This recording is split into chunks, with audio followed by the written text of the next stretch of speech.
Prophet Muhammad began his divine mission with clarity and conviction. He walked the streets of Makkah with a message that echoed the oneness of Allah and the call to righteousness. But the path of truth was not an easy one. As soon as the message started to spread, the opposition began to rise.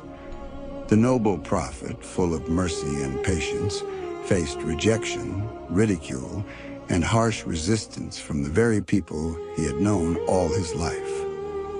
The leaders of Makkah were the first to react. They could not bear the idea of their traditions being questioned.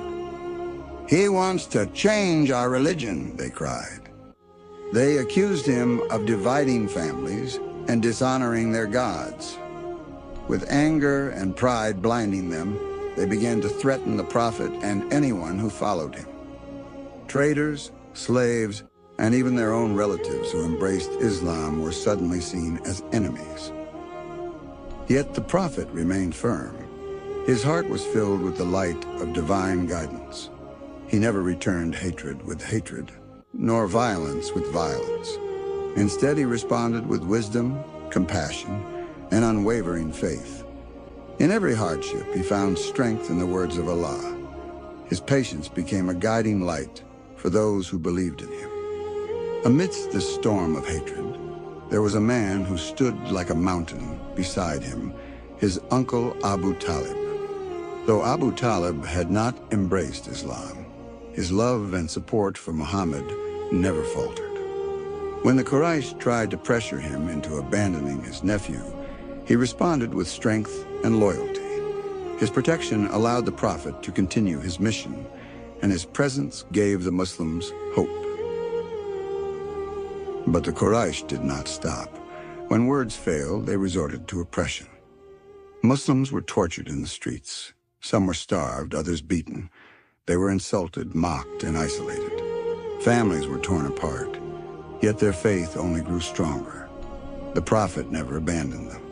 He continued to lead them with courage, guiding them with the light of revelation and the promise of Allah's mercy. In a desperate move, the Quraysh imposed a complete social and economic boycott on the Muslims. They were cast out and left to suffer in a barren valley with no food, no water, and no trade. For 3 long years, they endured hunger and hardship. Children cried from starvation. The sound of pain echoed through the night, but the prophet never wavered. His heart ached for his people, yet his resolve remained unbroken.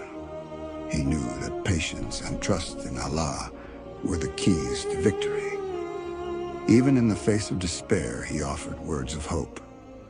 "Do not lose heart," he would say, "for Allah is with the patient." His message was not just one of worship, it was one of resilience, justice, and unity. He taught his followers that faith is not measured in comfort, but in steadfastness through trials. And so, while the streets of Makkah burned with cruelty, the hearts of the believers burned with faith. The harder the Quraysh tried to silence the message, the stronger it became. For every hardship was a sign that the promise of Allah was drawing near. But what came next would change everything. How did Allah respond to this unwavering faith? What help descended from the heavens? The story continues, and the trials would soon be met with the first signs of divine victory.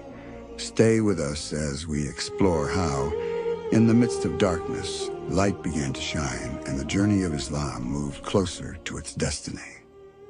The migration was not just a change of location, but a massive transformation in the lives of the believers. Leaving behind their homes, businesses, families, and memories in Makkah was not an easy task. But their faith in Allah and their love for His messenger gave them the courage to take this difficult step. They knew that the truth they had embraced was more precious than anything in the world. Each step of the migration was filled with uncertainty, but also with hope. Hope for a new beginning, for a society where they could live with peace, dignity, and freedom. The Prophet Muhammad himself left Makkah under the cover of night. The Quraysh had plotted to assassinate him, but Allah had a different plan.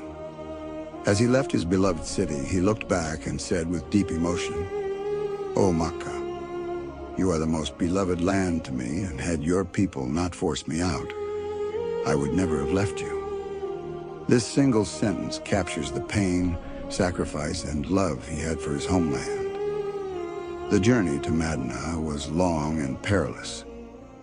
The Prophet and his companion Abu Bakr Ar-Raheeq took refuge in the cave of Thor for 3 days to avoid the enemies. During those days, they relied solely on Allah. When Abu Bakr feared the enemy approaching, the Prophet reassured him, "Do not be sad. Indeed, Allah is with us." This moment became a timeless lesson in trust and reliance on Allah. When all worldly means fail, divine help never does. As they approached Medina, the anticipation among the Ansar was growing. Every day they would go out to the outskirts of the city, waiting for the Prophet. And then one blessed day, the news spread like light. Muhammad has arrived. Children, women, and men all came out singing Tala al-Badru alayna. A scene of love and celebration, a new era had begun. Upon reaching Medina, the first thing the Prophet did was establish a brotherhood between the Muhajirun and the Ansar. It wasn't just symbolic, it was practical. The Ansar shared their wealth, homes, and hearts. Some even offered to give half their property to their migrant brothers. This was not a political alliance, it was a family formed by faith. The Prophet then laid the foundation of the first Masjid an-Nabawi. This became the heart of the city. It wasn't just a place of prayer, but a center for learning, leadership, and unity. The Prophet himself participated in its construction, carrying bricks with his companions, showing that leadership is not about status, but service. Medina was not just a physical refuge. It became a spiritual center. For the first time, Muslims could live as a community governed by Islamic values: justice, equality, compassion. These were not just words, but the foundations of the society the Prophet began to build. And this society would become the beacon of light that would spread across the world.